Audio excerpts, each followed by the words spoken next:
بسم اللہ الرحمن الرحیم۔ السلام علیکم۔ صحیح بخاری حدیث نمبر 66۔ ایک مرتبہ رسول اللہ صلی اللہ علیہ وسلم مسجد میں تشریف فرما تھے اور لوگ آپ صلی اللہ علیہ وسلم کے ارد گرد بیٹھے ہوئے تھے کہ 3 آدمی وہاں آئے۔ ان میں سے 2 رسول اللہ صلی اللہ علیہ وسلم کے سامنے پہنچ گئے اور ایک واپس چلا گیا۔ راوی کہتے ہیں کہ پھر وہ دونوں رسول اللہ صلی اللہ علیہ وسلم کے سامنے کھڑے ہو گئے۔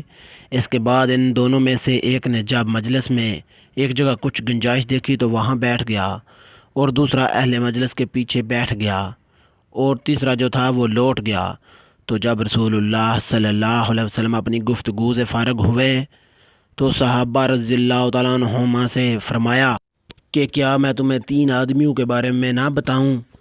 تو سنو، ان میں سے ایک نے اللہ سے پناہ چاہی تو اللہ نے اسے پناہ دی، اور دوسرے کو شرم آئی تو اللہ بھی اس سے شرمایا کہ اسے بھی بخش دیا، اور تیسرے شخص نے منہ موڑا تو اللہ نے بھی اس سے منہ موڑ دیا۔ صحیح بخاری حدیث نمبر 67۔ وہ ایک دفعہ رسول اللہ صلی اللہ علیہ وسلم کا تذکرہ کرتے ہوئے کہنے لگے کہ رسول اللہ صلی اللہ علیہ وسلم اپنے اونٹ پر بیٹھے ہوئے تھے اور ایک شخص نے اس کی نکیل تھام رکھی تھی۔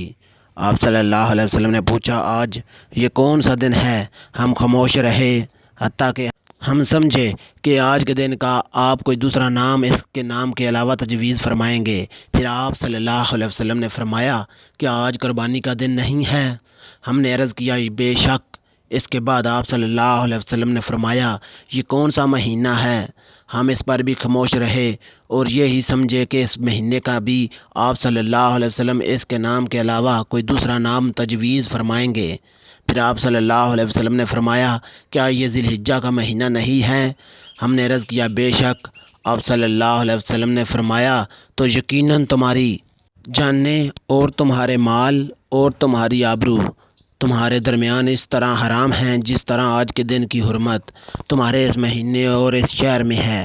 پس جو شخص حاضر ہے اسے چاہیے کہ غیب کو یہ بات پہنچا دے، کیونکہ ایسا ممکن ہے کہ جو شخص یہاں موجود ہے وہ ایسے شخص کو یہ خبر پہنچا دے جو اس سے زیادہ حدیث کا یاد رکھنے والا ہو۔ صحیح بخاری حدیث نمبر 68۔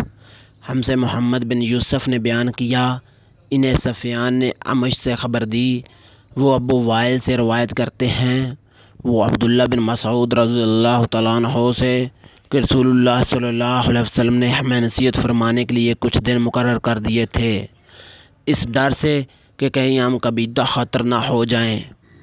صحیح بخاری حدیث نمبر 69۔ ہم سے محمد بن یسار نے بیان کیا، ان سے یحییٰ بن سعد نے، ان سے شعبہ نے، ان سے ابو القطح نے، انہوں نے انس بن مالک رضی اللہ تعالیٰ سے نقل کیا، وہ رسول اللہ صلی اللہ علیہ وسلم سے روایت کرتے ہیں کہ آپ صلی اللہ علیہ وسلم نے فرمایا، آسانی کرو اور سختی نہ کرو، اور خوش کرو اور نفرت نہ دلاؤ۔ صحیح بخاری حدیث نمبر 70۔ عبداللہ ابن مسعود رضی اللہ تعالیٰ عنہ ہر جمعرات کے دن لوگوں کو واعظ سنایا کرتے تھے۔ ایک آدمی نے ان سے کہا، اے عبد الرحمن، میں چاہتا ہوں کہ تم ہمیں ہر روز واعظ سنایا کرو۔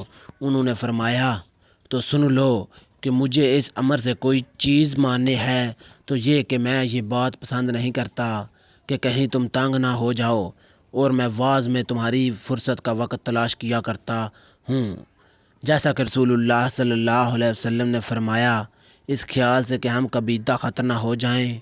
واعظ کے لیے ہمارے اوقات فرصت کا خیال رکھتے تھے۔